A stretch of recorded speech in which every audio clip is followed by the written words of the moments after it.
Welcome back to my channel, where real story takes its time. Let's get into it.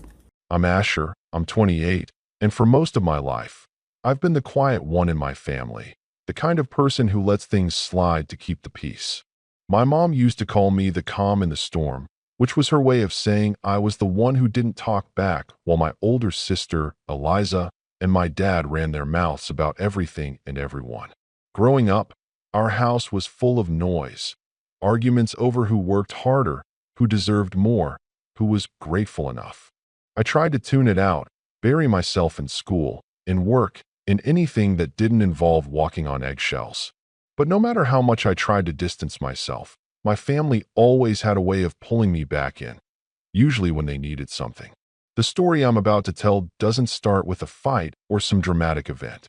It started quietly, like most disasters do. I had just come back from a business trip, exhausted but proud. I'd been working for nearly 5 years to build my own design firm from scratch. It wasn't huge, but it was stable and mine. My parents never really understood what I did. To them, if you weren't working a real job in an office or a hospital, it didn't count. They thought I was just freelancing, despite me showing them contracts, invoices, and even magazine features that had my name on them. It never mattered. Eliza, on the other hand, could do no wrong. She married young, divorced richer, and somehow convinced everyone that she was the family success story. The first time I noticed something off was about a month before everything fell apart. My mom called me one afternoon, her tone overly sweet, the kind she only used when she wanted something. "Honey," she said, dragging the word out like honey itself. "You remember how you promised to help family when you finally made it big?" I frowned, sitting back in my chair. "I never said that, Mom," I replied carefully. "I said I'd help out if I could, but, oh, come on, Asher," she interrupted, chuckling as if it were all a joke. "It's just a little favor. Eliza's trying to start something new, a boutique. She has the perfect eye for it, you know? She just needs a small loan to get it off the ground. We all agreed you'd want to help." The "we all" part made my stomach tighten. "How much are we talking about?" I asked, though I already regretted it. "Not much," Mom said, in that practiced, minimizing tone. "Just 25,000. You can afford that now, right? You're doing so well." I remember sitting there in silence, my hand gripping the phone as if it could steady me. 25,000 wasn't not much. It was money I'd saved for expanding my office, hiring another designer, maybe even taking a real vacation for once. I told her no, firmly, politely. "I'm not lending money to family," I said. "It never ends well." There was a pause.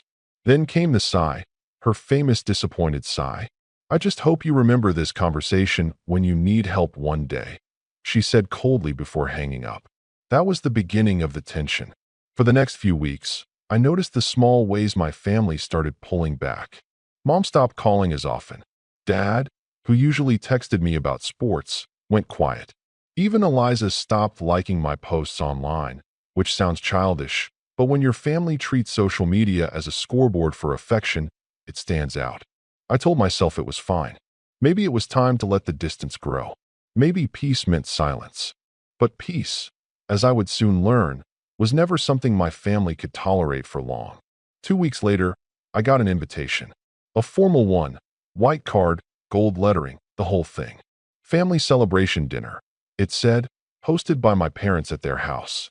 The same house I'd grown up in, the one that still smelled faintly of old carpet cleaner and my dad's aftershave. The invitation was signed, "Let's reconnect. Love, Mom." Against my better judgment, I went. Maybe part of me wanted to believe they were trying to mend things. Or maybe I just didn't want to be the kind of son who ignored his family. When I arrived, the first thing that hit me wasn't nostalgia, it was the music. Loud, upbeat, expensive sounding. The living room was filled with people I barely recognized. Neighbors, Eliza's friends, a few cousins who never came to family events unless there was food or gossip involved. My mom saw me and lit up like she'd just seen a celebrity. "There he is," she called out, pulling me into a hug that felt more for show than affection. "Everyone, this is my son, the entrepreneur." People clapped. My dad patted me on the back. Eliza smiled, but it didn't reach her eyes. "Wow, Ash, she said, swirling her drink. You actually showed up. I thought you were too busy being successful to hang out with us peasants. I forced a smile. You invited me, I said simply. Well, technically Mom invited you, she replied, smirking. But hey, we're all family. What's a little tension between siblings, right? Her words dripped with that casual cruelty she'd perfected over the years. Dinner was worse. They'd made my favorite meal, roast chicken with herbs, but the air was thick with unspoken jabs. My dad asked how my little design hobby was going. My mom made a point of saying how proud she was of Eliza for taking initiative with her boutique idea, especially since not everyone in the family believes in supporting dreams. Every sentence was a knife disguised as small talk. I tried to stay calm, smile through it, sip my water, and pretend it didn't sting. But when Eliza leaned forward and said, You know, Ash, if you'd just been a bit more generous, you could have been part of something big. Now when my boutique takes off, you'll just be watching from the sidelines. I couldn't help but respond. Eliza, I said quietly, you don't even have a business plan. You just want free money. The table went silent. My mother's fork clinked against her plate. Asher, she hissed, don't embarrass your sister. I'm not embarrassing her, I said, my voice calm but tight. I'm just stating the truth. Eliza crossed her arms and leaned back, smirking. There it is. The real Asher. Always so high and mighty. I left soon after that. The dinner had clearly been a setup, a stage for Eliza to play victim and for me to be the villain. I didn't even make it to my car before my phone buzzed with a text from my mom. You ruined the evening. I tried to move on after that night, but something changed. Things started going wrong in ways that felt deliberate. A client I'd been working with suddenly backed out of a project, saying they'd heard some concerning things about me. My business bank account showed a strange transaction that I hadn't made, small, but enough to make me suspicious. And when I confronted the bank, they told me the transfer had come from someone with my mother's last name. That was when I realized this wasn't just petty family drama anymore. Someone, maybe all of them, were trying to get something from me. And when I refused, they decided to take it another way. I didn't know it then, but everything that happened next would make that dinner look like a warm-up. Because a few nights later, I got a message that said, You knew I would find out, didn't you? I didn't recognize the number. And when I looked up from my phone, I swear I saw a shadow move past my window. For the next few days after that strange message, I told myself I was overthinking it. Maybe it was just a wrong number, or maybe someone was trying to scare me for a laugh. I even deleted it, convincing myself it meant nothing. But deep down, I couldn't shake the unease. Every time my phone buzzed, I half expected another message to appear. Every creak in the hallway at night made me tense. It was like my body knew something my mind wasn't ready to admit yet, that this wasn't random. The real breaking point didn't come all at once. It started in fragments, a missing document here, a strange phone call there, each one small enough to ignore on its own. But together, they formed a pattern. One morning, I got an email from one of my long-term clients, a real estate firm I'd been designing layouts for over a year. The tone was polite but cold. Asher, after careful consideration, we've decided to terminate our contract effective immediately. We appreciate your past work, but given the recent concerns, we believe it's best to move on. No explanation. No warning. I called them right away, heart pounding. The project manager, a woman named Dana, sounded hesitant. Look, Asher, I shouldn't say much, but someone reached out to us. They claimed you'd been misusing client funds and reselling design templates under other names. I know that doesn't sound like you, but the board doesn't want to risk bad press. For a second, I couldn't even breathe. That's not true, I said firmly. You know that's not true. I do, she replied. But whoever contacted us sent screenshots, bank transfers, invoices, even an email thread that looked convincing. It felt like the ground dropped beneath me. Can you tell me who sent it? I can't, she said softly. I'm sorry. And then the line went dead. For hours, I sat at my desk, staring at the monitor without seeing it. My hands were shaking. Someone had gone out of their way to fabricate lies, detailed ones. Only a person who knew me well could pull that off. Someone with access to personal information. someone who knew my banking details. And then it hit me. The transfer I'd seen earlier, the one under my mother's last name. My mother didn't use technology much. She barely knew how to use her phone properly. But Eliza? She had studied marketing before dropping out. She was tech-savvy, manipulative, charming when she wanted to be, cruel when it suited her. And she'd had access to my family's information for years. The thought made my stomach twist. I called her immediately. She didn't answer. I tried again. Straight to voicemail. I sent a short message. We need to talk. Now. Hours passed. No reply. By the next day, I was furious. I drove to my parents' house, that same house where they'd hosted the dinner, determined to get answers. When I arrived, I noticed a brand new car in the driveway.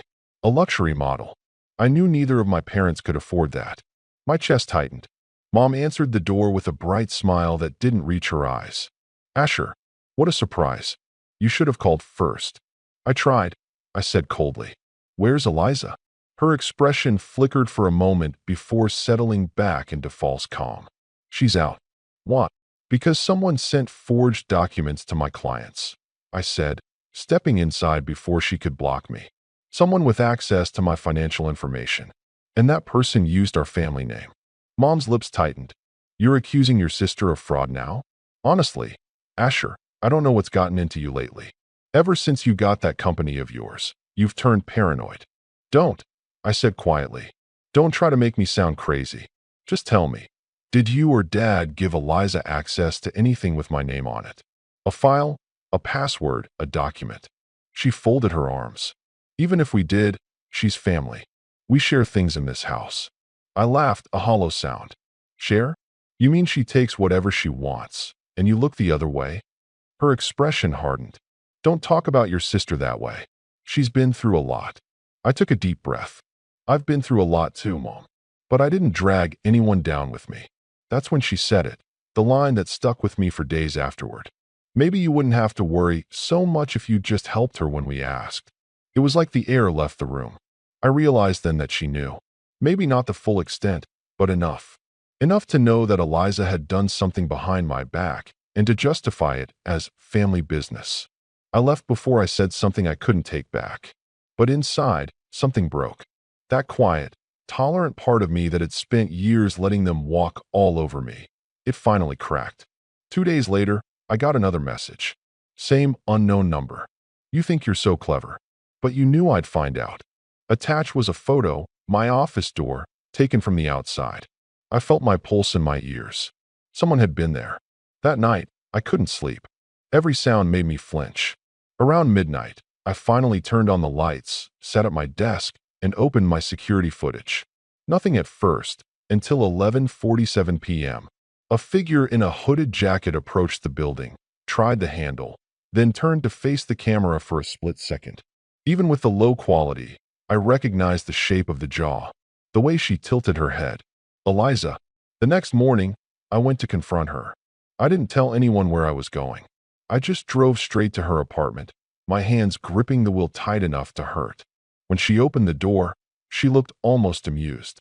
Well, if it isn't my favorite brother, she said, leaning against the frame. To what do I owe the pleasure? Cut the act, I said.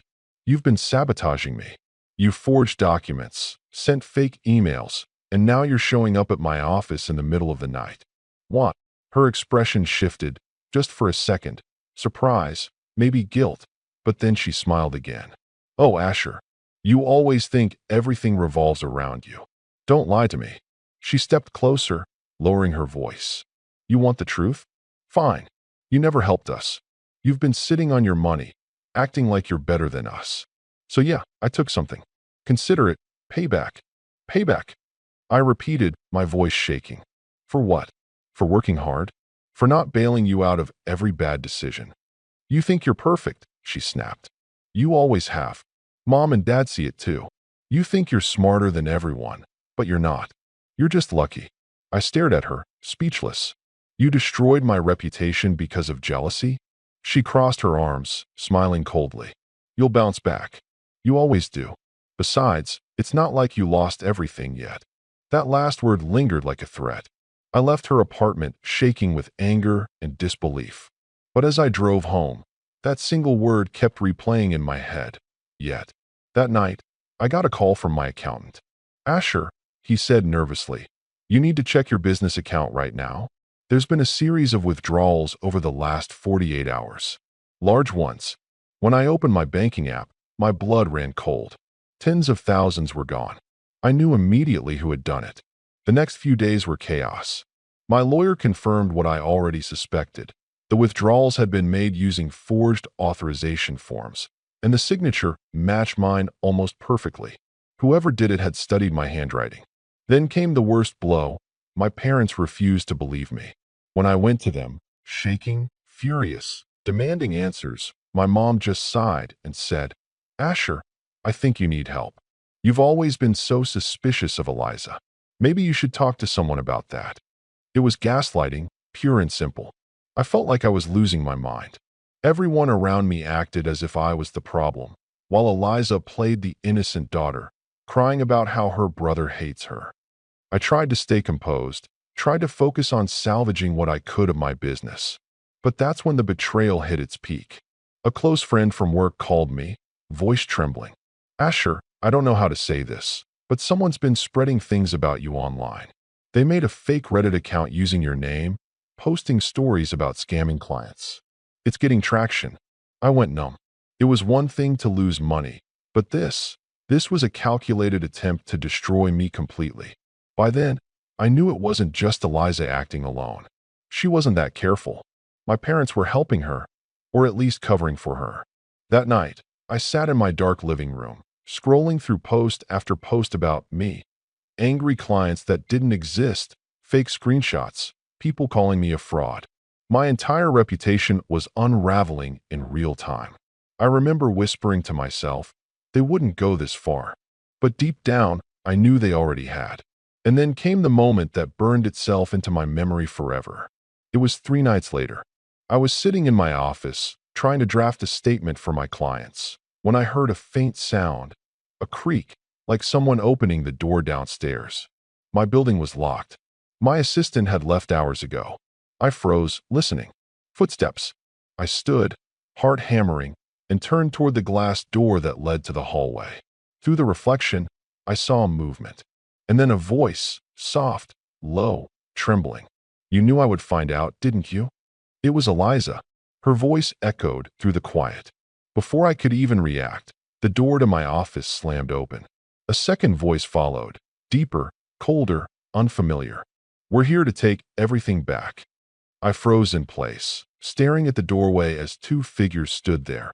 Eliza, smirking as if she'd just won some cruel game, and a man I didn't recognize, tall and imposing, his presence immediately setting my nerves on edge. My first thought was disbelief. How had they gotten in? I lived in a building with high security, passcodes, cameras, locked entrances. But even as the shock froze me, adrenaline kicked in. I needed to think fast. Who are you? I asked, my voice steadier than I felt. The man didn't answer immediately. He just stepped forward, slowly, deliberately, giving me enough space to notice the confidence in his gait. Let's just say, he said finally, voice calm but authoritative, we're here to settle some old debts. Consider it family business. My stomach turned. That word again, family. I'd spent years trying to distance myself, trying to protect myself from their manipulations, and now here they were, like vultures circling something I'd worked so hard to build. Eliza laughed, lightly, almost like a tinkle of glass breaking. See, Ash? I told you. You can't hide from us forever. I took a cautious step back, my mind racing. There was no way I could fight both of them, not physically. And even if I could, what would that accomplish? No, I needed a plan. I needed to survive this. Fine, I said, trying to keep my voice calm. You want money? You want my company? Take what you can, but this isn't going to end the way you think. Eliza tilted her head. Oh, Ash, always so dramatic.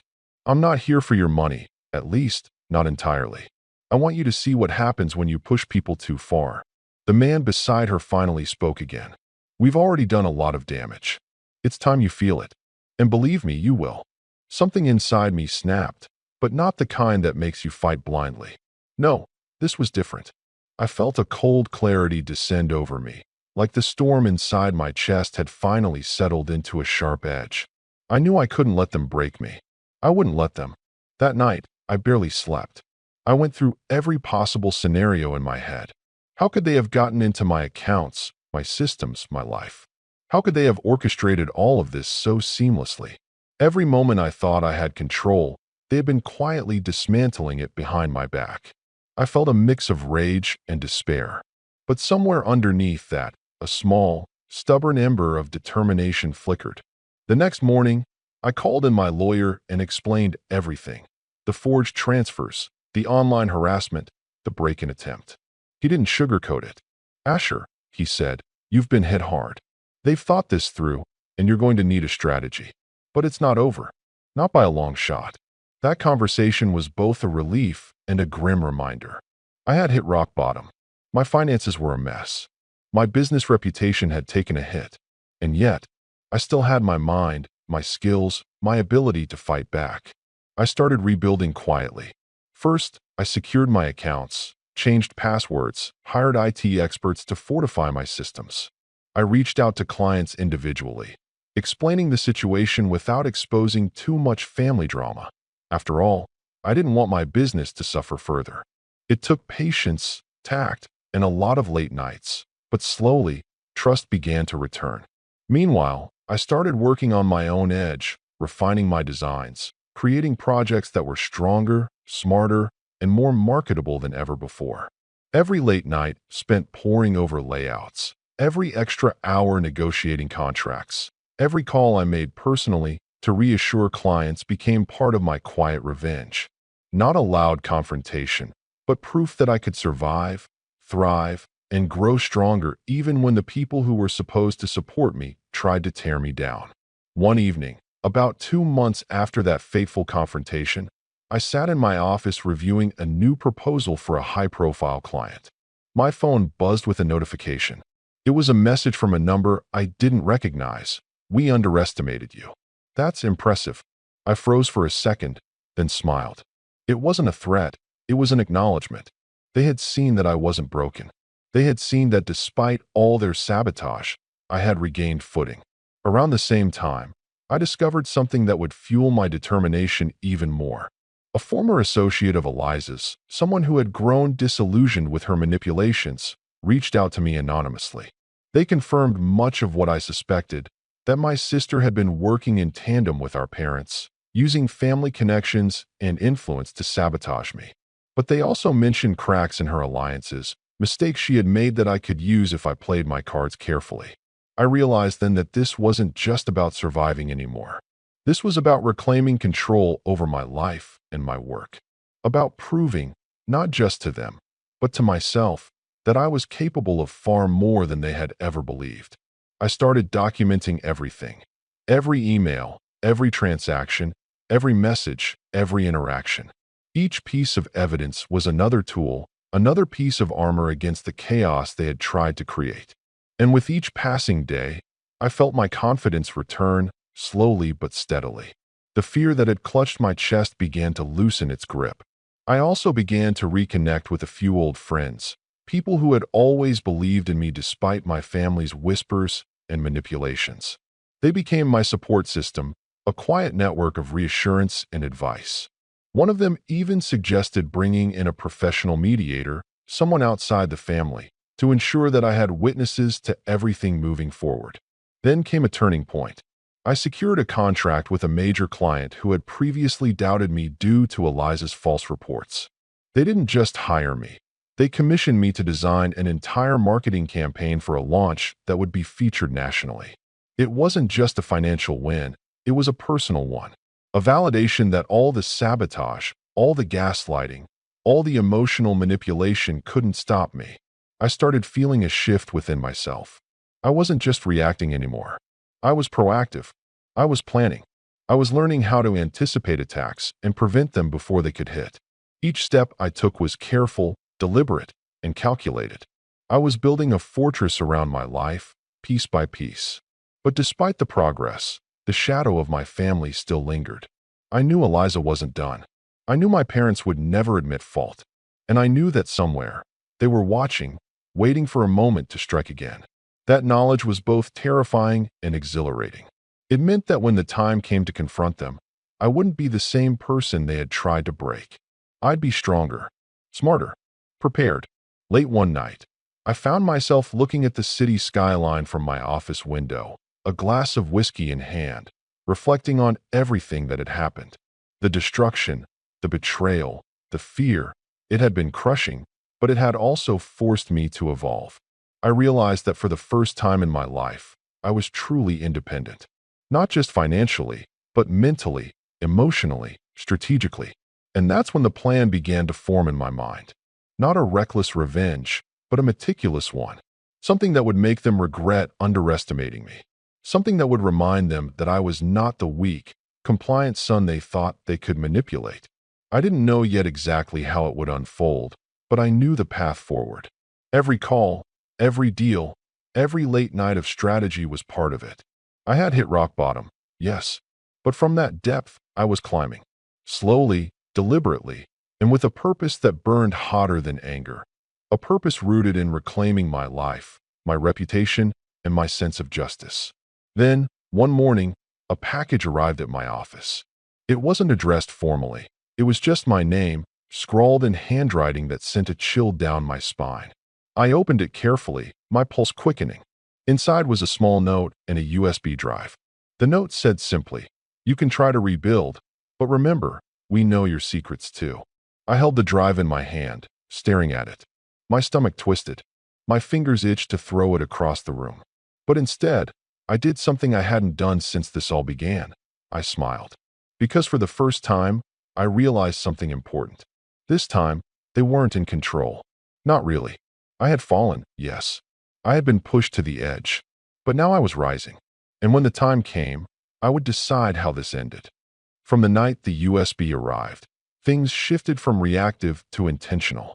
Up until then, my moves had been about damage control, patching holes, calming clients, filing police reports that went nowhere because family members had more convincing lies than I had proof. But that little drive changed the tenor of everything. Whoever sent it wanted me rattled. They wanted leverage. They assumed fear would make me sloppy. Instead, it made me methodical. The first thing I did was exactly what I should have done months ago. I stopped trying to fight them alone. Pride had kept me quiet for a long time. I thought I could handle betrayal with grit and late nights. That pride almost cost me everything.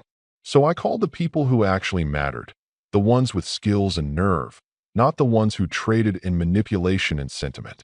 I started with Mara, my IT consultant. She'd been the one who helped me secure accounts and trace the initial fake transfers. She answered on the second ring, voice flat, but warm when she realized it was me. "Bring me the drive," she said. "Don't open it on your machine. Meet me tomorrow." Mara set the tone for what came next. Clinical, pragmatic, and quietly fierce. She cloned the drive in a locked lab environment, ran forensic checks, and extracted metadata that pointed to more than casual nastiness. The USB wasn't just a scare tactic. It contained fragments of emails, copies of authorization forms with my forged signature, and a batch of files that had been accessed from a local IP address tied to a cafe near Eliza's neighborhood. It was the kind of breadcrumb trail you could either follow or ignore. I followed it. While Mara handled the tech, I reached out to Jonah, an old college friend who'd gone into corporate law. Jonah and I hadn't been close for years, but when I told him everything, his voice sharpened. "You've got motive, means, and precedent on their side," he said, "which means you need an airtight paper trail. Let me subpoena what I can. Bank logs, IP records, phone records. We'll build a timeline that's impossible to call coincidence." He didn't ask for payment up front. He asked for facts. That felt like a small mercy. Then there was Lila, my former business partner. We'd parted on uneasy terms 3 years ago, and I'd been too proud to pick up the phone when things went south. Reaching out to her felt like swallowing something bitter, but she answered and surprised me. "You need allies who know how to move in places you can't," she told me. Lila had contacts in PR and a quiet network of clients who respected competence more than gossip. She promised to keep an ear to the ground, to discreetly check rumors and soften the narrative for anyone on the fence. Slowly, I assembled a loose coalition. Mara for data and cyber trace, Jonah for legal muscle, Lila for reputational triage, a former associate of Eliza who'd reached out anonymously and offered insights on her sister's habits and holes. And one quiet surprise, my neighbor Mr. Klein, a retired journalist who'd been the one to publish an early piece that mentioned my firm years ago. He'd watched my family from the outside for decades, and irritated him was something I underestimated. He offered to keep tabs on local gossip and, if needed, expose inconsistencies in a way that wouldn't look like I was trying to silence anyone. With him in my corner, my approach changed. I stopped trying to prove what had been done to me to people who had no reason to care, and started building a case that could not be shrugged off. The aim wasn't vengeance for the sake of cruelty. It was accountability. I wanted the truth to be undeniable and public enough that it couldn't be rewritten into the family myth my parents liked to tell. The next few weeks were a blur of quiet, surgical work. Mara traced the IP usage and showed me the rough hours the fake invoices were uploaded. There were gaps, a few VPNs, a couple of burner phones, but the human errors were there too. Eliza had rushed one transfer at 2:17 a.m. and had used a coffee shop's Wi-Fi she frequented on Sunday mornings. That was the kind of slip she'd make when she was confident she could dodge suspicion. Jonah issued subpoenas and quietly pressured banks to reopen the files. He found a signature sample from a notarized document where someone had forged my name and used the notary's lax verification to do it. Lila reached out to two key clients, not to rail against the family, but to present them with facts and an alternative narrative that placed me back in the center of control over my work. Mr. Klein started a rumor in the exact way a journalist should, with precision. He asked one pointed question in a neighborhood column about how often family quibbles contaminate local businesses, and watched the responses. People answered, and one answer led to another, and slowly the public perception shifted. Parallel to all this, I was working on my own front. I set up 2 dummy accounts, a staged freelance profile, and seeded a small, controlled project online to test responses. If someone tried to impersonate me again, I wanted to catch them in the act. I also began fencing off my personal life with meticulous care. New locks, a discreet security upgrade to the building, and even a second P.O. box under an assumed company name for sensitive mail. I learned to expect duplicity, and I learned to make it costly. But if the goal was accountability, I also needed leverage. Evidence was one thing, leverage was another. I thought about what my family valued, their social standing, credit with local banks, the boutique idea Eliza had been angling for, and the shiny car in the driveway that suddenly appeared after my company began flourishing. They loved being seen as the generous, suffering family who merely sacrificed for their golden child. I needed to ask, what did they fear losing more than money? Reputation, yes. Exposure, yes. The sense of being the moral center of our neighborhood, absolutely. That's where the plan started to take shape. It wasn't a single explosive act. It was a series of careful moves designed to squeeze their safe spaces until they had to react publicly. The idea was to force a convergence, a moment where the private lies could no longer be shielded by closed doors and quiet sighs. I wanted witnesses. I wanted independent voices that would not be easily swayed by a practiced sob story at the dinner table. The opportunity came more quickly than I expected. Our neighborhood had an annual charity gala, an event my parents loved. It was their stage, silver-haired acquaintances, clinking glasses, the kind of place where Eliza could photobomb a speech and collect compliments without much effort. This year, the gala's theme was small businesses supporting each other, and the organizers had invited local entrepreneurs to share their stories. It was the perfect stage. If I participated, the night would draw the exact crowd who mattered: clients, bankers, journalists, and neighbors. It also meant my family would most likely show up. They never missed an event where they could be seen doing good and where they could bask in reflected attention when their supposed sacrifices were praised. I didn't decide to confront them at the gala. That would be sloppy and melodramatic. Instead, I thought in terms of dominoes.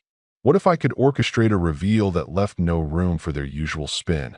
What if, at the gala, The board announced a formal investigation into a pattern of fraudulent transfers involving local businesses, and that investigation named names based on the subpoenas Jonah was quietly pushing. What if the bank statements and IP logs arrived in the hands of the event's independent auditor the same night the room was full of their peers? It would be public and immediate, the kind of exposure that couldn't be swept under a rug with a dramatic family anecdote about hard times. I floated the idea to Jonah, and he didn't flinch. "We need a clean drop," he said. "If the gala's committee will include a statement, phrased as a recent discovery impacting local businesses, and if we provide the auditor with verified records minutes before the announcement, it will be framed as an external investigation, not a personal vendetta." He liked the optics. Lila liked the publicity potential, a chance to clear my name in front of potential clients who had been on the fence. Mara could tie the digital breadcrumbs to tangible forms. It was surgical. Getting the committee on board was a dance of quiet persuasion. I met with the gala organizer, a woman named Claire who had known my family for years and who genuinely believed in community work. I didn't start with accusations. I presented facts, anonymized logs, a synopsis of the evidence, and framed it as a public interest issue. Claire asked questions, cross-checked dates, and then agreed to a compromise. The gala would run a short segment on protecting small businesses from fraud, featuring a panel discussion and a short statement from someone in the community affected by such schemes. She didn't want a spectacle. She wanted to offer value to attendees. That was all I asked for. While Claire handled the program, Jonah solidified the legal side. He filed motions, pulled records, and worked with the auditor to ensure they would be willing to accept new evidence that night. Lila began to line up clients who would stand beside me if things went public, not as a show of force, but as authentic testimonies that the rumors about me were false. Mr. Klein sent a quiet, sharp email to an old colleague at a local paper, hinting that there might be a story about how family dynamics can affect small businesses in our area. He didn't promise anything explosive, but the mention registered. Eliza's former associate, the one who had been feeding me small, crucial details, offered to be in the audience. "If they try to cry on cue," she told me, "I'll know, and I'll tell the truth if I have to." Even as these pieces came together, I knew their psychological playbook. My parents thrived on sympathy and performative suffering. Eliza thrived on being the wronged party. Their scripts were predictable because they'd used them for so long. So part of the plan was to ensure those scripts no longer fit. We would bring evidence, decorum, and neutral witnesses into a public space where their usual moves, the disappointed sighs, the dramatic looks of betrayal, would sound hollow rather than convincing. But of course, plans require timing and contingencies. I set up a back channel with Mara that would allow us to push a single, incontrovertible piece of evidence at the right moment. A timestamped transfer trail that matched Eliza's Wi-Fi use and my forged signature. If the gala segment started to stray, or if someone tried to spin the story into a family squabble, Jonah had the green light to submit the document to the auditor and local authorities. Lila had 2 clients on standby to give short statements about how they'd been contacted with fraudulent claims and then later reassured by my actual work. Mr. Klein prepared a column, carefully worded to avoid libel, but rich in gentle skepticism about family narratives that go unchallenged. The anonymous associate agreed to sit in the 3rd row, phone in hand, ready to corroborate specifics if needed. I kept the plan tight and compartmentalized. Only people who absolutely needed to know were told the whole story. I wanted plausible deniability for everyone else. The less they knew, the more credible they'd appear on the night. I also prepared for the possibility that my parents would deny everything and try to counterattack with their own narrative. That's why I insisted that Jonah secure an emergency injunction to freeze any suspicious accounts if necessary. It was dramatic, but practical. Freeze the funds, keep them from moving, and you keep the leverage. There were personal preparations, too. I rehearsed a short, calm statement about protecting small businesses, deliberately not about family. I would let the evidence do the heavy lifting. I also polished my public persona. Simple suit, no bravado, a tone of measured concern rather than righteous fury. I wanted the room to see me as a professional who had been wronged, not as a vengeful son. If I showed desperation, their pity would only make my family's performance more convincing. As the gala approached, messages started arriving from the usual places. Polite inquiries from neighbors, some awkward texts from cousins I hadn't spoken to in years, and, more chillingly, a couple of concise messages from an unknown number. Be careful. You're trying to burn bridges that built you. The voice was familiar in its cadence, a threat wrapped in faux nostalgia. It could have been Eliza. It could have been my mother flexing one last time. It didn't matter. I felt steadier than I had in months. The plan was in motion, supported by people who could outmaneuver sentiment with evidence. On the morning of the gala, I woke before dawn. I sat at my window with coffee, watching the street go about its quiet life. I ran through the checklist in my head.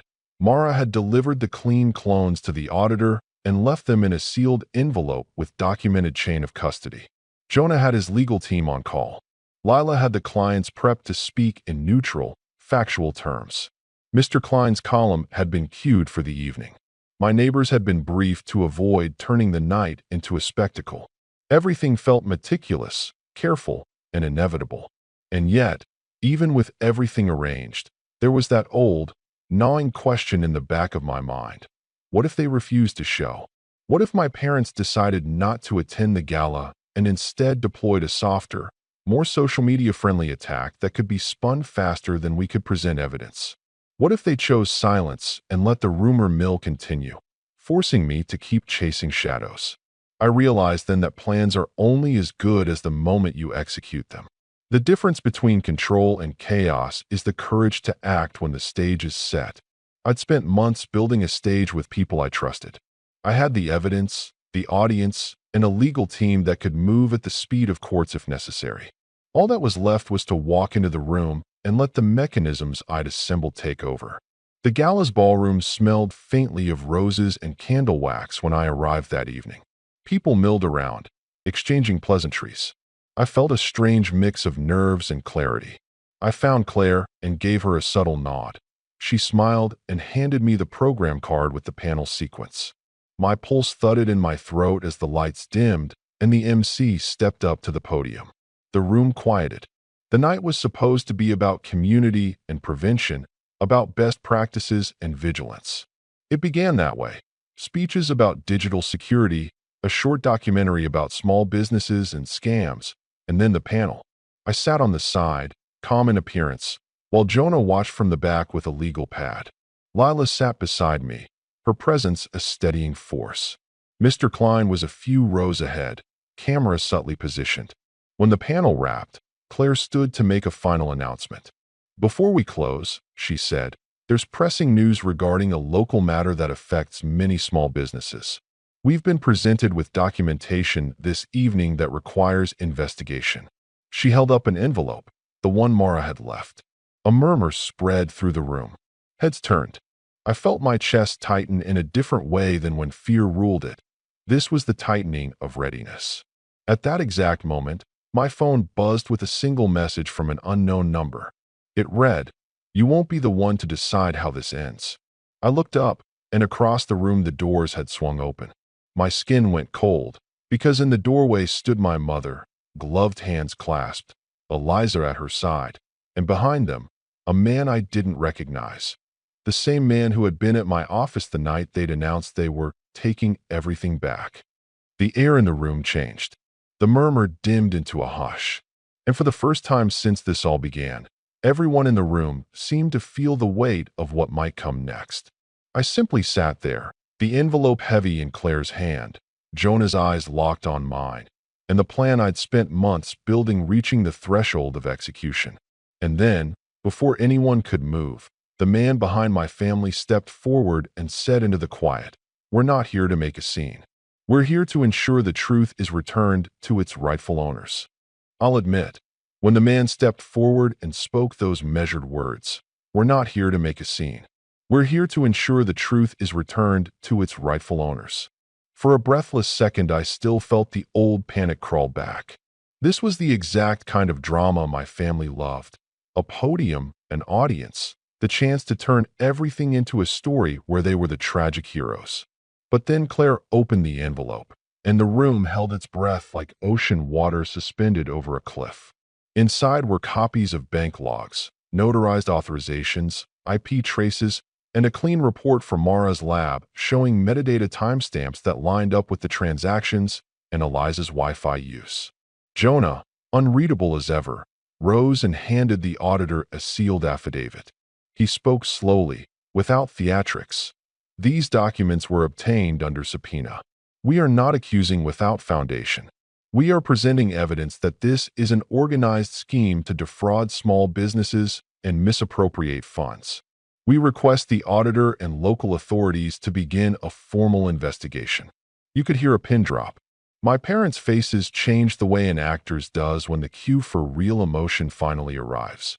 There was the flash of instinct to compose, to make a show of something noble, but their practiced responses hit the cold logic of evidence and didn't land. Eliza's smile faltered in the exact way I'd seen it falter when she'd been caught in a petty lie years ago. I remember thinking, resentfully, how much time they'd spent perfecting those facades and how fragile they really were. Then Claire did something I hadn't expected. She handed the envelope back to the auditor and asked simply, "Will you accept this for immediate review and, if warranted, present it to the proper authorities?"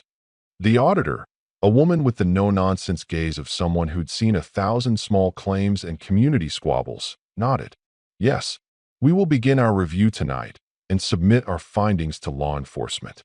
At that moment, the man who had accompanied my family, the one from my office break-in, stepped forward and said, quietly, "You might want to take a moment to consider your statements under oath." He didn't raise his voice. He didn't have to. He was a private investigator Jonah had retained months earlier, someone with a calm, unblinking manner who'd been building his own dossier. He handed a small stack of printed messages to the auditor, messages showing attempts to coordinate witness statements, notes about who to contact with the sob story, and a timeline match to the forged transfers. Whoever they had thought they were dealing with hadn't expected the coordinated approach we'd mounted or the people we'd pulled in. A few things happened fast, and others unfolded like slow creases. The gala, which had felt like a threat or a hope depending on the hour, became a tribunal of truth delivered without vengeance. People who had been on the fence listened to the dry facts of transactions and timelines. My clients, discreet and composed, gave neutral statements about how they had been contacted with false claims that never materialized and how my work had, in fact, been exemplary. Mr. Klein's column appeared online minutes after the event, not as a smear, but as a measured piece about the dangers of family loyalty overriding accountability. The tenor of the room shifted from gossip to professional concern. My parents tried their usual moves. My mother's voice caught when she spoke to the crowd. "We've always done our best for our family." My father, who had always been a man of few words, attempted a half explanation about misunderstandings and youthful mistakes. Eliza, faced with the swirl of facts, performed the role she knew best, wounded, wronged, surprised at the cruelty of being suspected. But the thing about evidence is that it is not sympathetic to performance. The notary records, the IP logs, the bank authorizations with the forged signature, these were cold, specific, and ugly in a way that didn't listen to sob stories. By midnight, police officers were at the gala, quietly taking statements. They asked Eliza to come to the station for questioning. She agreed, almost theatrically, saying she had nothing to hide. I watched her go, watched my parents' faces in the headlights of police cars. There was a look of anger on my father's face, not because his actions had been called into question, but because he suddenly realized social standing could be stripped as simply as a badge being placed on a table. In the weeks that followed, small revelations cascaded. The local bank reopened their files and, under pressure from Jonah and the auditor, reversed several of the forged transfers and froze suspect accounts. The notary's office was audited for lax verification procedures. The notary who'd signed off on the forged documents was reprimanded. Eliza's boutique dream, that shiny car and the insufferable enthusiasm at family dinners, had been financed with funds traced, in part, back to the transfers she'd orchestrated. The boutique's lease was frozen pending an investigation. Neighbors who'd once nodded politely at my parents now shied away when my mother's car pulled up. Legally, the case was messy. Family crimes almost always are.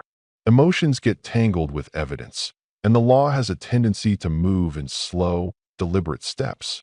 But the auditor's report and Jonah's subpoenas built a skeleton of facts that made it difficult for anyone to simply walk away. Eliza was charged with fraud and forgery. There were ancillary investigations into the sources of her funding and the notarial office. My parents weren't immediately charged with criminal intent. The state tends to prefer individual accountability, but they found themselves in a different kind of ruin, social and financial.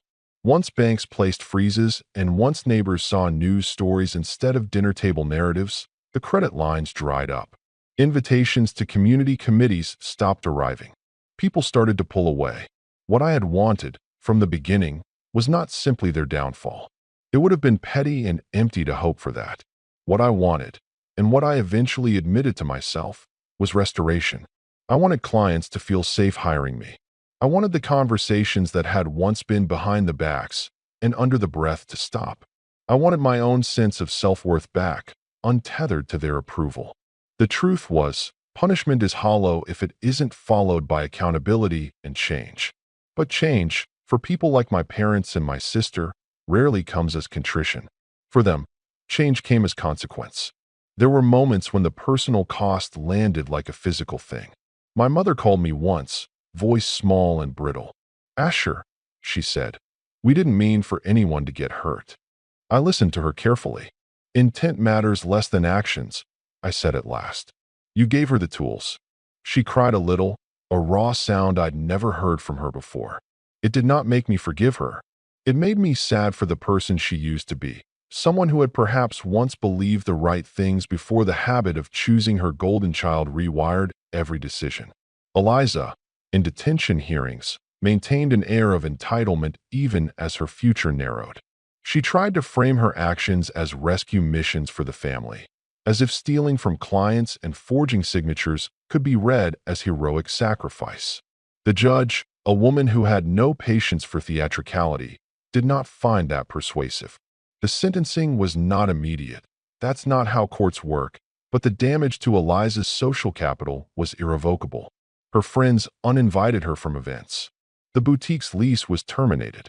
The bright future she had imagined, one built on charm and borrowed money, collapsed into formality, police statements, restitution orders, and, ultimately, the legal consequences of forging a life on someone else's work. For me, the fallout included small, unexpected victories. One of the largest clients who had briefly jumped ship because of the online smear publicly apologized and renewed their contract, saying they'd been presented with irrefutable evidence of bad faith attacks. A magazine that had once hesitated about writing a profile on my firm offered space for a piece on resilience and professional integrity. Those professional wins did more than stabilize my business. They returned to me a sense of agency I'd thought lost. Emotionally, I did things I hadn't allowed myself while everything was happening. I went to therapy, not because I was damaged beyond repair, but because I needed someone to help me process the tidal shift in my life. I rebuilt relationships with friends that the family drama had strained. I stopped pretending that silence equaled peace. I spoke openly about boundaries. I learned that setting lines isn't cruel, it's necessary. There were quieter, almost tender moments, too. Jonah sent a text after the auditor's report that simply said, "Good work." Lila showed up at my office with a cake and no fanfare, just to remind me that life kept going. Mr. Klein published a follow-up about the dangers of conflating family loyalty with ethical behavior, and, to my surprise, some of my neighbors called to say they were sorry for looking the other way. The human cost of their choices had become visible to people I respected. My parents moved out of the house that had smelled of aftershave and old carpet cleaner. They sold it quietly, and the photo albums that had once been a shrine to family theater were boxed and taken away. I watched from a distance as people who had once envied their social life now looked at them with something closer to pity. I didn't gloat. I didn't need to. When Eliza was sentenced, a sentence that included restitution and community service, along with a period of supervised probation. She looked at me directly for the first time, without the performance. There was no melodrama. Her eyes were tired in a way I hadn't seen before. She said, simply, "I have to live with what I did." There was no plea for forgiveness, no attempt to recast herself as a martyr.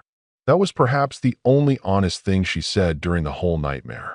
I felt a strange mix of vindication and sorrow. The person I'd shared a childhood with had either been lost to entitlement or finally forced to face what she had become. Months later, life settled into a quieter rhythm. The brand I had worked on regained its footing and then thrived. The people who mattered to me, the ones who came through, stayed. The rest drifted away, as they tend to do when relationships are clarified by truth. I continued to get messages from strangers thanking me for stepping forward.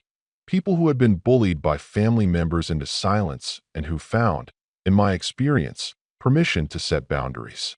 There is a bitter satisfaction in watching someone's house of cards fall, especially when that house was built on lies. But sweeter than the fall was the way my life reassembled itself from the wreckage. I did not become a caricature of revenge. I did not shout triumph from the rooftops. I rebuilt, calmly, decisively, with the kind of care I'd once hesitated to show myself.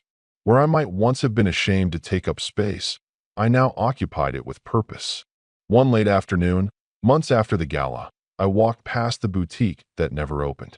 The windows were dark, and a for lease sign leaned against the glass, its colors faded from sun. I thought of all the family dinners, the sly jokes, the invitations that had been thinly veiled demands.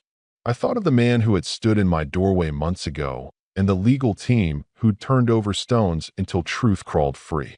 I paused for a moment and felt something I hadn't allowed myself to feel in a very long time. A clear and steady peace. It wasn't triumph so much as completion. The scales had been balanced, not by vengeance but by consequence, and the people who deserved to bear the weight finally did.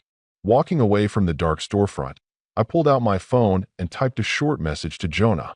"Thank you for everything." He replied with one word, "Finally." And as I slipped my phone back into my pocket, I realized the best revenge had never been to destroy them. It had been to build a life so solid that no one could shake it again. The last thing I heard before I turned the corner was someone behind me, a woman who had once dismissed my work, saying softly to her friend, "He handled it the right way." I smiled, not because I wanted applause, but because for the first time in years, my reflection in a shop window looked like the person I wanted to be. I'm Joe, I'm 32, and if you had told me 5 years ago that my entire family would implode over a single conversation in our childhood kitchen, I would have laughed.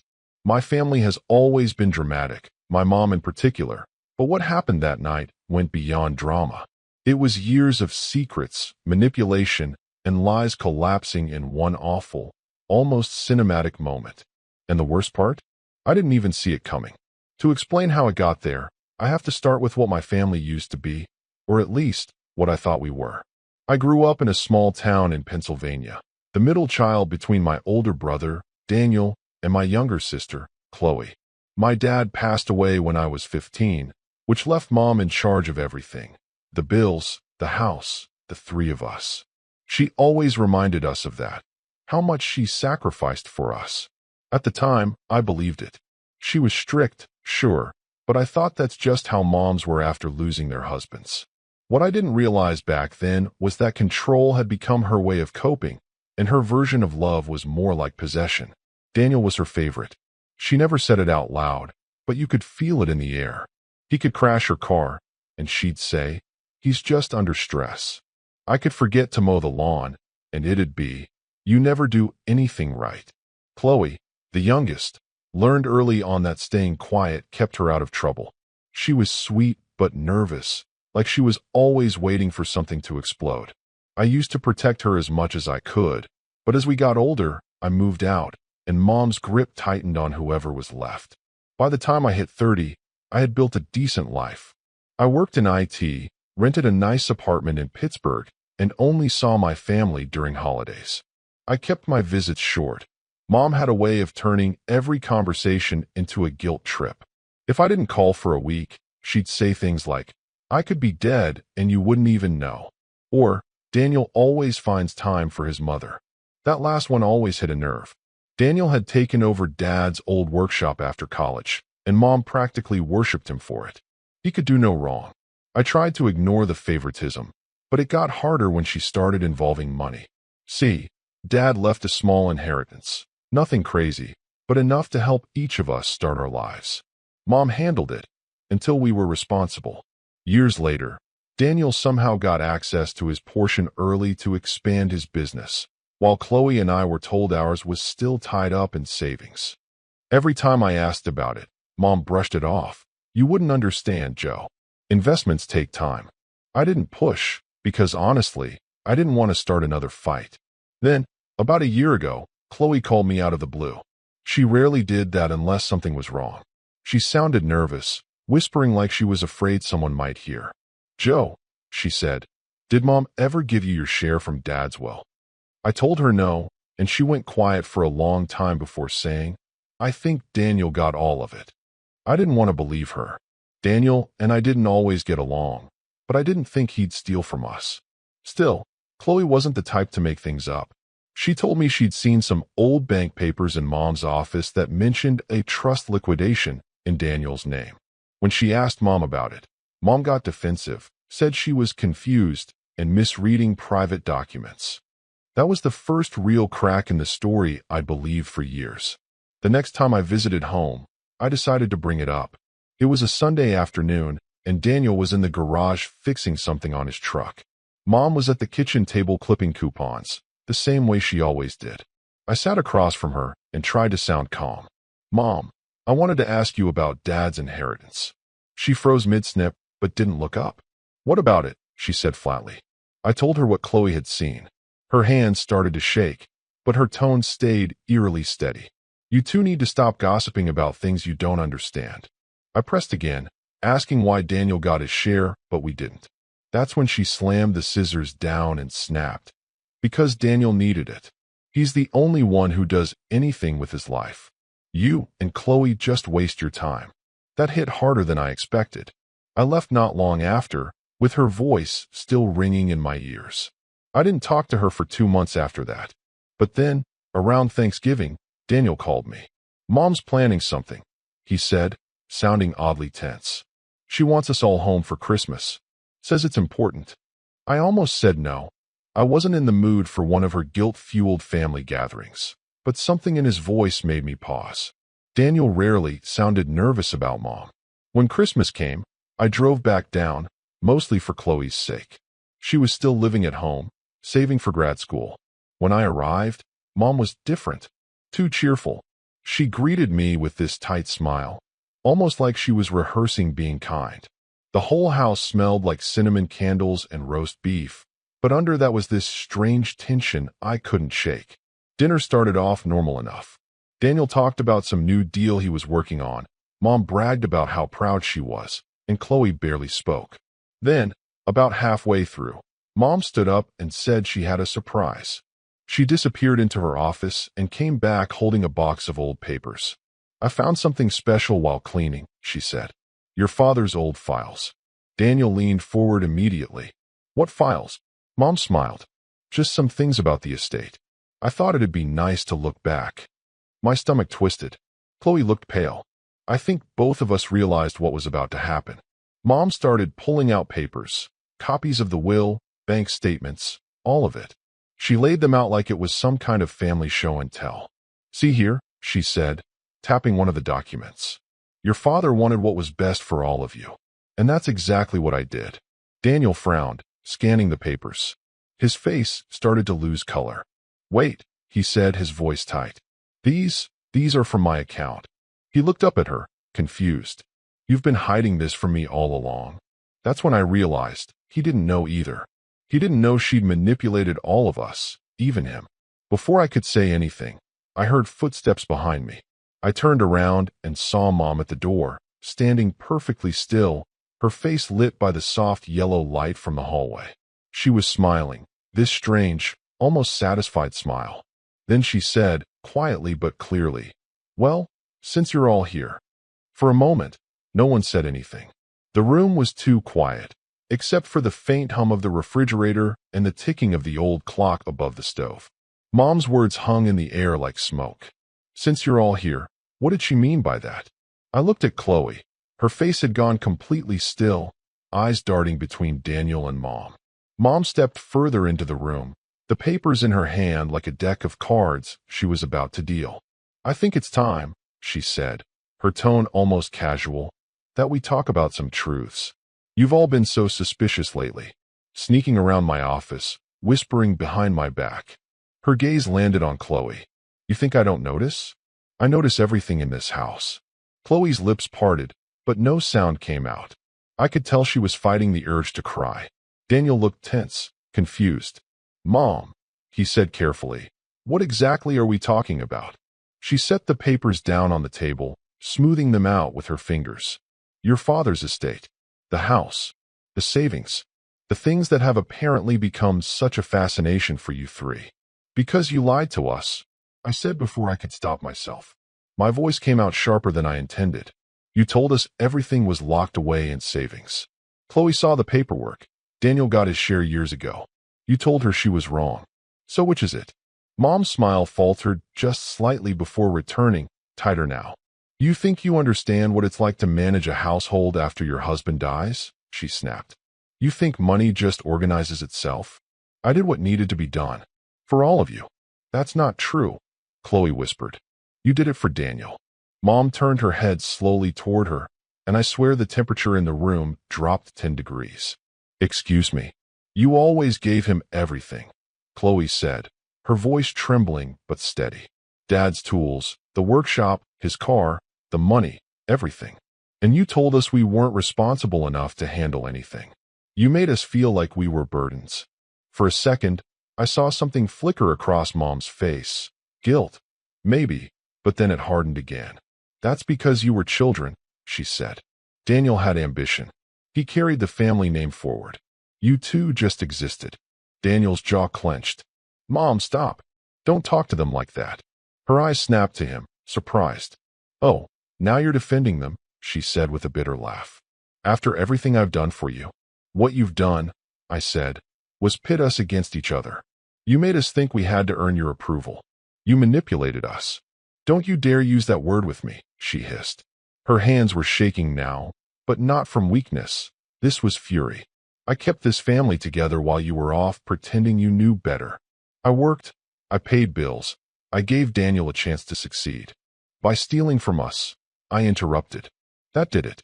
She slammed her hand down on the table, so hard the silverware rattled. Watch your tone, Joseph, she shouted. You don't understand what I sacrificed. And that's when Daniel said something that made the entire house go silent. Mom, he said quietly, did you take the money from Joe and Chloe's shares and use it for me? She didn't answer immediately. Her eyes darted to the stack of papers like she was looking for a way out. It wasn't stealing, she finally said. It was reallocating. You needed that money for the business. How else were you supposed to build something for this family? Daniel just stared at her. His face was pale, the same expression I remembered from when Dad died. The look of someone realizing their world wasn't what they thought it was. You told me it was from a separate account, he said slowly. You said it was from Dad's life insurance, not the inheritance. Mom didn't deny it. She just pressed her lips together. I could feel the anger rising in me like a tide I couldn't stop. You lied to both of us, I said. You made me think Daniel was selfish, and you made him think he earned it. You've been pulling the strings the whole time. I did what was best for this family, she repeated, voice trembling now, almost hysterical. If I hadn't done what I did, we'd all be out on the street. No, Mom, Chloe said quietly. You just didn't want to lose control. That stopped her. She turned to Chloe, eyes narrowing. Excuse me. Chloe's hands were gripping her napkin so tightly her knuckles were white. You say you did everything for us, but you don't even see us as people. You see us as extensions of you. You wanted to keep us dependent, so you'd always be the one in charge. For a long moment, Mom just stared at her. Then she let out a low, bitter laugh. You think you know me, little girl? You think you understand what real responsibility looks like. I understand enough, Chloe said, voice shaking but firm. I understand that you took our future and gave it to someone else. Daniel suddenly pushed his chair back and stood up. That's enough. I'm calling Uncle Ray. He was Dad's lawyer. He'll know how to fix this. Mom's face twisted. You're not calling anyone, she snapped, lunging forward to grab his arm. But Daniel pulled back, glaring at her.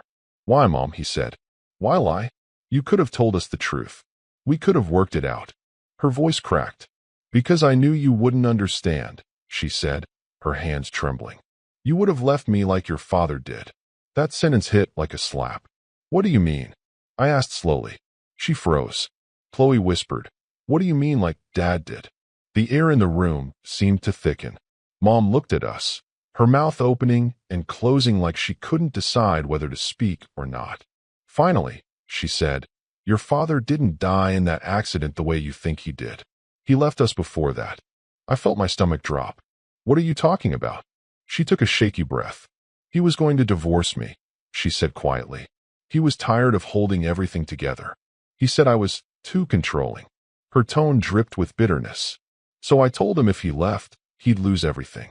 The house, the workshop, even you three. I wasn't going to let him abandon us. Chloe covered her mouth.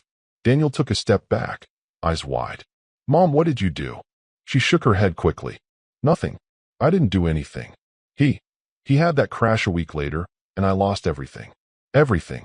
The silence that followed was unbearable. I couldn't breathe. My father hadn't just died. He'd been planning to leave. And Mom knew. She'd kept that from us our entire lives. Daniel turned away, his hands shaking. You're unbelievable, he whispered. You lied about Dad. You lied about the money. What else did you lie about?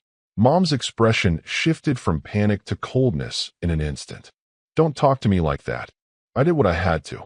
Your father was selfish. He didn't care about this family the way I did. He didn't control us, I said, my voice low. That's the difference. Something in her eyes snapped then. She pointed at me, her hand trembling with rage. You think you're so much better than me? You wouldn't last a day in my shoes. You all sit there judging me, but you have no idea what it takes to keep a family together. Together? Daniel shot back. You tore us apart. The argument spiraled from there. Voices overlapping, accusations flying. Years of resentment poured out in minutes. Chloe crying, Daniel shouting, me trying to get through to Mom while she screamed over us. And then, suddenly, she went quiet, completely still, her gaze fixed on Daniel. You're ungrateful, she said softly. All of you are. I gave you everything, and this is how you repay me. She turned toward the doorway and said, in that same eerie calm voice she'd used before, well, since you're all here, it's time you see what I've been protecting.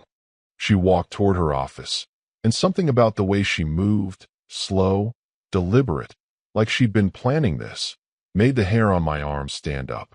Daniel glanced at me. What does that mean? But before I could answer, Mom came back holding a small, locked metal box. She set it down on the table with a dull thud. You wanted the truth? She said. Fine. You'll have it. I didn't know what was in that box, but I knew, deep down, that whatever she was about to show us would change everything. And I was right. I remember the moment I touched that metal box like it was yesterday, even though it's been months. The cold metal pressed against my palm, and my chest tightened with a mix of dread and anger. Mom stood there, smiling that strange, self-satisfied smile, as if she'd orchestrated some grand reveal. Daniel and Chloe were frozen, both staring at her as though she'd grown a second head. I didn't know what was inside the box, but the way she said, "You'll have it," made my skin crawl. I didn't open it right away. I sat back, trying to collect my thoughts while Mom lingered, clearly enjoying the tension she'd built. Go ahead, she said finally, tilting her head. See for yourself. Inside were stacks of old bank statements, deeds, and legal documents, all showing how she had moved money around over the years. There were ledgers detailing Daniel's business expenses, which were suspiciously padded with money that had been meant for Chloe and me. And then, at the bottom, a folder labeled Joe and Chloe, restricted with my father's signature and dates from years before. My hands shook as I opened it. Inside, there were letters from Dad, never sent, expressing disappointment and warning Mom that she shouldn't manipulate us. Joe and Chloe must have their inheritance intact, one note said. They must have the chance to live independently. There was also a ledger with exact amounts taken from my and Chloe's portions, transferred to Daniel's account under the guise of investment in family future. I stared at the papers, my stomach churning. Mom had literally stolen from us to control the family. Daniel looked like he was about to pass out. I didn't know, he muttered. His voice cracked. Chloe just sat silently, tears streaking her cheeks. Mom's smile never wavered. See? You don't understand what it takes to manage a family. I did what I had to do.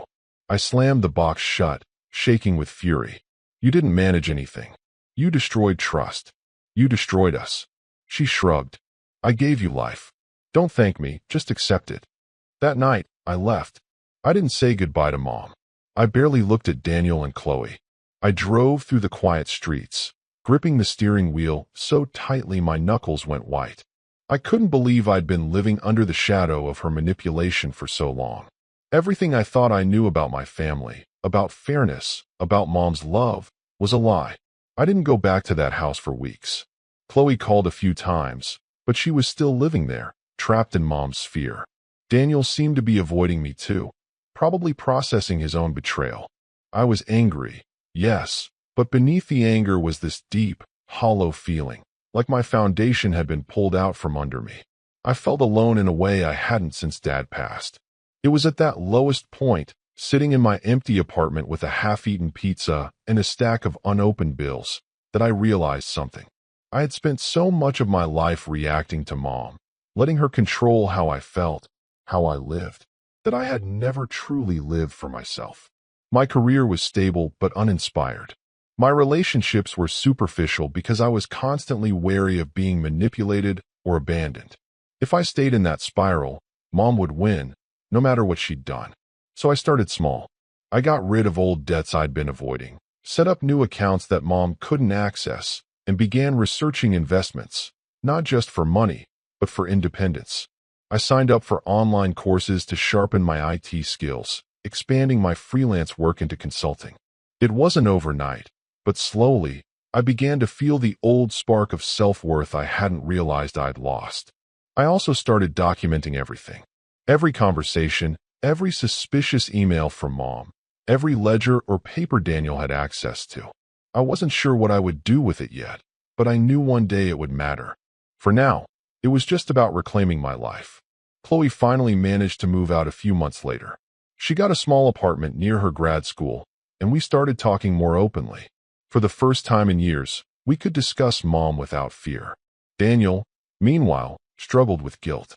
He admitted he'd suspected something was off with his account, but had trusted Mom blindly. He seemed almost paralyzed by it. During this time, I began to realize the scope of what Mom had done, not just financially, but emotionally. Every argument she'd sparked, every lie she'd told, had been a tool to keep us under her thumb. And now, with Chloe out and Daniel facing reality, her control was slipping. I threw myself into work and personal growth like my life depended on it, because it did. I started seeing opportunities I'd ignored before. I connected with colleagues who became mentors, and my freelance work began generating more than I'd ever earned at my old full-time job. I even started volunteering for a local tech nonprofit, helping underprivileged kids learn coding. The irony wasn't lost on me. After years of being manipulated, I was finally in control. But the more I succeeded, the more I realized something else. Mom would not go down quietly.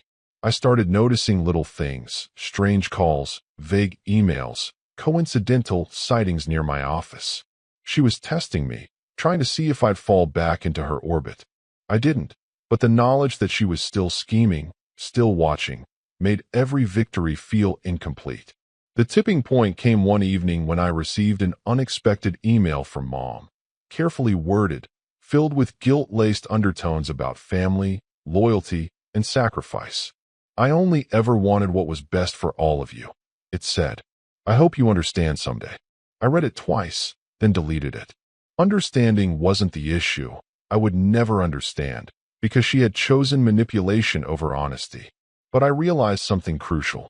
If I let her keep thinking she had power, she would never stop. And that's when the seed of revenge took root. Not out of anger, not out of spite, but because I had spent decades being pushed, controlled, and lied to. Now, I wanted the truth to be acknowledged. I wanted justice, not violence, but justice that would make her realize she couldn't control us anymore. So I began planning quietly. Small steps at first, securing my finances, researching legal avenues, consulting experts who could help me untangle Mom's manipulations. I reached out to an attorney, framing it as a simple inquiry about estate laws and my rights as a beneficiary. I didn't mention Mom's schemes yet. I needed facts, documentation, proof that couldn't be denied. Meanwhile, I rebuilt my personal life. I reconnected with old friends, started dating again, and even traveled a little. Each new experience was like reclaiming a piece of myself Mom had tried to suppress. I was learning not only to survive, but to thrive. I began to see the outlines of the life I could have, independent of her shadow. Chloe and I started meeting regularly to review our family history, our father's intentions, and Mom's manipulations. Daniel joined reluctantly, still grappling with his own guilt. We realized that Mom hadn't just taken money. She had shaped every perception, every interaction, to keep us off balance. It was subtle but brilliant in a horrifying way. One night, while going through old papers, Chloe paused and said something that hit me like a punch. "Joe, she's been preparing for this moment for years. That Christmas dinner? The box? She wanted us to see it all at once, so we'd fight, so we'd fracture, so we'd be easy to control again." I nodded slowly, feeling the cold clarity of truth settle over me.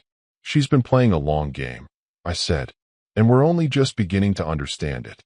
That realization was both terrifying and empowering.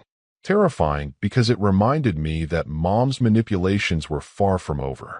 Empowering because it meant that, for the first time, I could plan a move she wouldn't anticipate. Not out of rage, but with precision. I began envisioning the steps I would take to reclaim what she had stolen, to finally level the playing field. I wasn't the same Joe who had walked into that house that Christmas night. That version had been naive, trusting, and reactive. This Joe was careful, strategic, and patient. I understood now that to defeat Mom, I had to think like her, but better. And so began my quiet rise. Every promotion, every financial maneuver, every bit of personal growth was a step in a larger plan. I kept it invisible, subtle, under the radar. To anyone else, it looked like I was just living my life. To me, every achievement was a piece of the foundation I was building for the moment when Mom's control would finally crumble. But even as I strengthened myself, I knew the moment of reckoning was coming. Mom wouldn't wait forever. She was the kind of person who, when cornered, would strike back with all she had. And I had to be ready. I had hit rock bottom that Christmas night, staring at that metal box and realizing how thoroughly my family had been manipulated. But now, months later, I was rising from the ashes. Stronger, wiser, patient. I had a plan, and every day I took steps to make sure it would succeed. The months that followed my quiet rise were, in many ways, the most intense and exhilarating of my life. I was no longer the reactive, naive Joe who had stormed out of Mom's house that Christmas. I had rebuilt myself, piece by piece, brick by brick, and now I was ready to start laying the groundwork for the reckoning I knew was coming. But unlike Mom, I wasn't rushing. I had learned from her mistakes, the chaos, the emotion, the brash moves that ultimately left you exposed. This would be precise, calculated, and undeniable.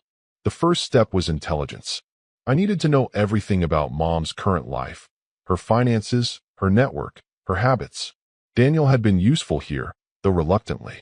He'd started asking questions about Mom's investments after our initial fallout, and I quietly guided him toward observing patterns rather than confronting her directly.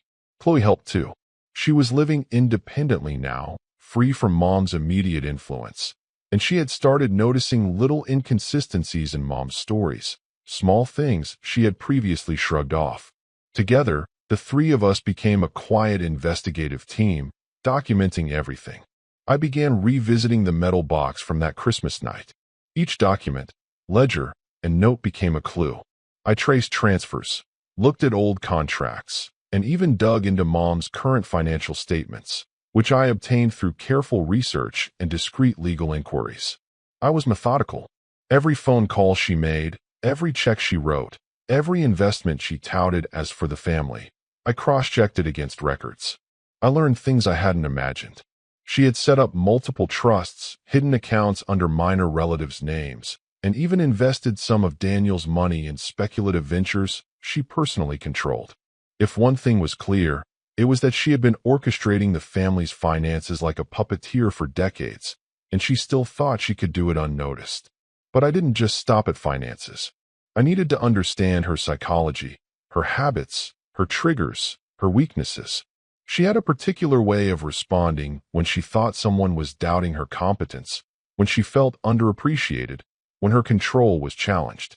I had seen the reactions firsthand: the tightening jaw, the short, clipped breaths, the sudden intensity in her eyes. I began keeping notes, not to obsess, but to create a map. Understanding how she operated meant I could anticipate her moves, and more importantly, manipulate her perceptions the way she had manipulated ours for so long. Next came allies. I realized quickly that Daniel, for all his guilt, was not entirely useful unless I framed our actions carefully. He was still Mom's favorite and had a hard time fully accepting her deceit, though he had begun questioning it more each day. Chloe, on the other hand, was a perfect ally, observant, meticulous, and cautious. Together, we started compiling all of the evidence: bank statements, emails, letters, contracts, and photographs. Every scrap of proof that could illustrate not just her manipulations, but her deliberate favoritism and outright theft. I also began strengthening my position in ways Mom would never suspect. I expanded my freelance business into a small consultancy, quietly taking clients I knew would generate long-term contracts. I invested in accounts she couldn't touch, set up legal protections for assets, and even discreetly secured a lawyer who specialized in estate law and family disputes, but one I could approach as a hypothetical scenario. Mom would never know that I was preparing for the moment when every document and action would have consequences. Socially, I started planting subtle narratives. I spoke to family friends, longtime neighbors, and even distant relatives about my accomplishments and financial independence. Not bragging, not flaunting, just casually mentioning details that suggested I was thriving outside her influence. Mom had always relied on our perceived dependence to maintain her control. By quietly undermining that narrative, I began to remove one of her key levers, the illusion that she held all the power. The next phase was timing. I had learned from past confrontations with Mom that rushing led to disaster. She thrived on emotion, on immediate reactions, and on chaos. The moment I chose to confront her, or allow others to confront her, had to be perfect. I needed an environment where her pride, her ego, and her carefully cultivated reputation would amplify the impact of her exposure. Something public, something undeniable, something that would leave no room for her to deflect or rewrite the story. It came to me almost naturally. Our family's annual reunion at the lake house, a tradition Mom prided herself on as the glue of the family, was the perfect stage. Everyone would be present: distant relatives, family friends, even some local business contacts who respected Mom publicly. It was a weekend Mom had spent decades perfecting, with meticulous schedules, meals, and orchestrated social dynamics. She would be in her element, confident and commanding. And yet, that confidence made her vulnerable. She would underestimate the precision and planning I had put into this. In the weeks leading up to the reunion, I started setting the pieces in place. I invited a trusted family attorney under the pretense of reviewing some old documents, making sure they were discreetly available if needed. I coordinated with Chloe and Daniel on signals, on cues, and on how to subtly direct conversations without alerting Mom that we were aware of her schemes. We even rehearsed reactions to potential denials, lies, or manipulations, ensuring that we would remain calm, collected, and undeniably factual. Simultaneously, I nurtured a subtle narrative of success that Mom couldn't ignore. I increased my visibility in our small community's business circles, attended events that she frequented, and quietly ensured that my professional accomplishments were visible. She had always relied on the illusion of control. If I could erode her image while she was at her most proud, the impact would be catastrophic. The most difficult part, surprisingly, wasn't the planning or the documentation, it was patience. I wanted to see her crumble immediately, to confront her with the injustice she had wrought, but I had to restrain myself. Every text, every phone call, every casual remark had to be measured. I couldn't afford a single misstep. I kept reminding myself, this wasn't about revenge in the heat of anger. It was about orchestrating a revelation so thorough, so undeniable, that her influence and control would evaporate in front of everyone.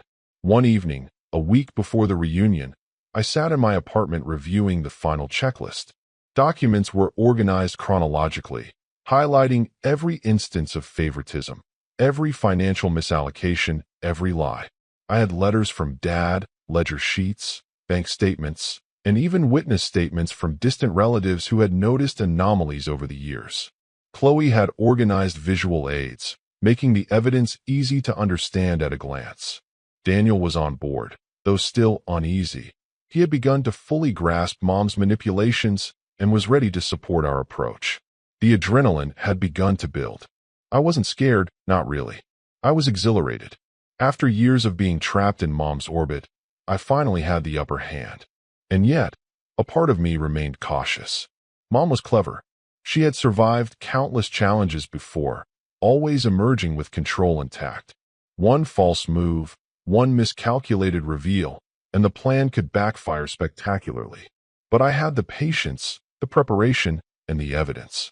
And most importantly, I had the unity of my siblings, finally aware, finally willing, finally ready. Together, we were no longer vulnerable. We were prepared. On the day of the reunion, I arrived early, carrying a subtle, unassuming briefcase that contained the key documents. Chloe was already there, helping set up the living room in a casual, just another family gathering way. Daniel was pacing quietly, checking and double-checking details. Mom arrived last, radiant and oblivious, wearing her usual air of command.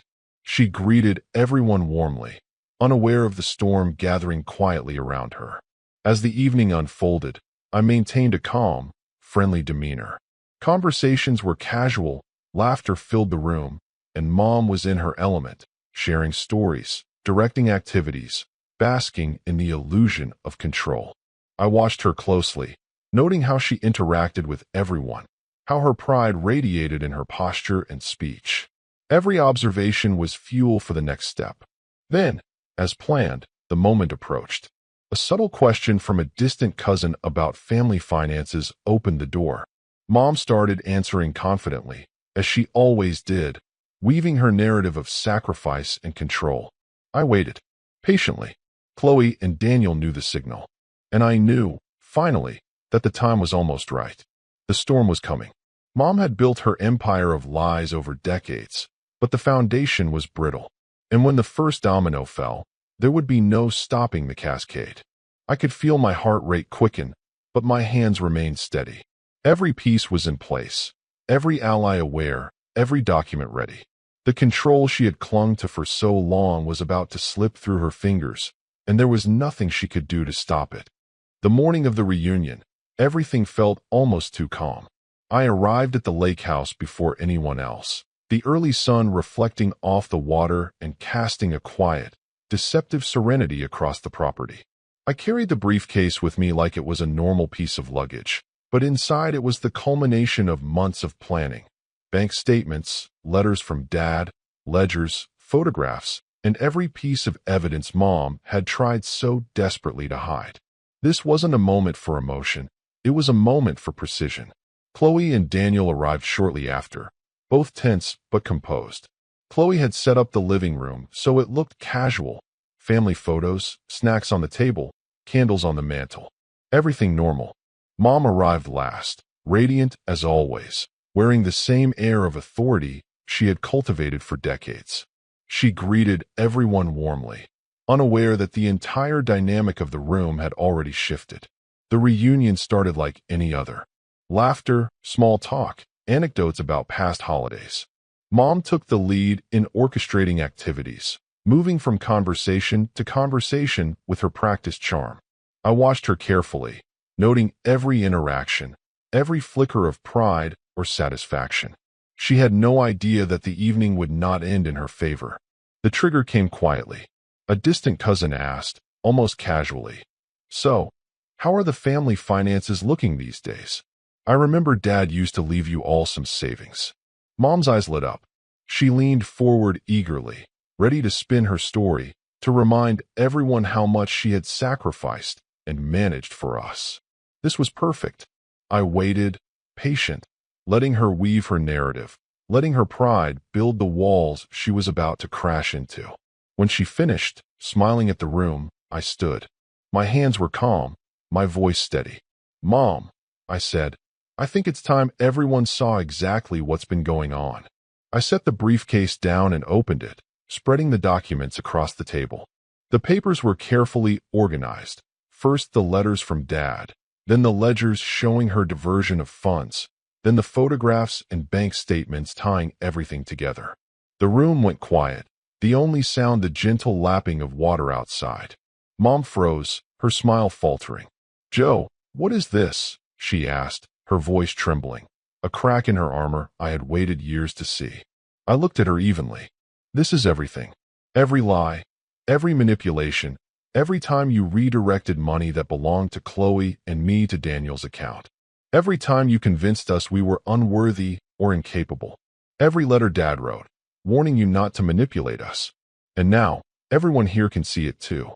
Chloe stepped forward, pulling out some of her own notes. "We documented everything, Mom. Every time you tried to control us, every financial move you made that was deceptive. The evidence is overwhelming." Daniel, pale and shaking, added, I didn't realize the full extent. I trusted you blindly, Mom. I see now that you've been controlling all of us, not just me." Mom's eyes darted around the room. She had built her empire of lies, but now the foundation was crumbling. She stuttered, trying to regain control. You don't understand. I did all of this to protect the family, to keep us together." I shook my head. "No, Mom. You did it to keep yourself in control. You weren't protecting anyone. You were playing puppet master. And it's done. Your control ends tonight." Her hands shook as she gestured wildly. I sacrificed everything. I worked for this family, and you destroyed it in the process," Chloe said calmly. "Look at us. Do you think we feel grateful? You lied to Dad, you lied to us, and you stole from us. That's not sacrifice, that's manipulation." Mom tried to interject, but I held up a hand. "The evidence speaks for itself. We've double-checked everything. All accounts, all ledgers, all letters. Everyone here can see what you did. You're not a matriarch. You're a manipulator." At that moment, I saw something shift in the room. Family friends and distant relatives had begun to lean in, reading over the documents, whispering among themselves. The murmurs grew, then spread. The web of deceit Mom had spun was laid bare, visible to everyone she thought she had influence over. Her voice grew louder, desperate. "No, you can't prove anything. This isn't fair. I've been the one holding this family together." Daniel finally spoke, his voice firm. "You weren't holding it together, Mom. You were controlling it. And now it's time for you to face the consequences." I picked up the final folder, Dad's letters, and handed it to a family friend who had known him for decades. "Read these. Every word, every warning. See for yourself what she did, what she manipulated, and what she tried to hide from us all." The friend's hands trembled as he read. "Joe, Chloe, Daniel, this is shocking. I had no idea." Mom's face turned a deep, unnatural red. She tried to snatch the folder back, but the friend held it steady. For the first time in decades, she realized she had no control over the room, over us, over the narrative. Then came the most satisfying moment. I calmly addressed the entire room, voice steady, deliberate. "Mom has spent her life manipulating us, controlling every aspect of our family, and hiding her actions behind claims of sacrifice. Tonight, everyone here has seen the truth. She no longer has control. And from this moment forward, we are free from her influence." The weight of that statement hung in the air. Mom's hands fell to her sides. Her chest rose and fell rapidly, her eyes darting around like she was searching for an escape route that didn't exist. For years, she had believed herself untouchable. Tonight, that illusion was shattered. Chloe looked at me and nodded. I could see the relief and empowerment on her face. Daniel, still pale, seemed to have aged years and minutes, the weight of his own complicity pressing down on him. But he nodded too. He was ready to step out from under Mom's shadow. Mom finally sank into a chair, slumping as though the very air had been pulled from her lungs. You can't just take everything away from me," she said weakly. I did it for the family." I stepped closer, calm, precise. "No, Mom. You can't manipulate the past. But you can accept responsibility. And from this point forward, the family you tried to control will decide how to move forward without you." The room was silent for a long moment. Then, one by one, family members began to acknowledge what had happened. Friends who had respected her, neighbors who had admired her dedication. They all looked at her differently now. The image she had carefully crafted over decades had crumbled in an instant. Mom's eyes welled with tears, but they weren't tears of redemption. They were tears of realization, of power lost, of pride destroyed, of manipulation exposed. I watched her, a strange mixture of pity and satisfaction swelling inside me. Chloe placed a hand on my shoulder. "It's over," she whispered. I nodded. It was over. Daniel finally spoke, voice quiet but firm. "Mom, I don't know what will happen now, but we're not going to be your puppets anymore. We're done being afraid of you." Mom made a small, defeated sound, almost a whimper, and buried her face in her hands. For the first time, I realized just how completely she had lost. There was no yelling, no pleading, no dramatic reversal. Just silence.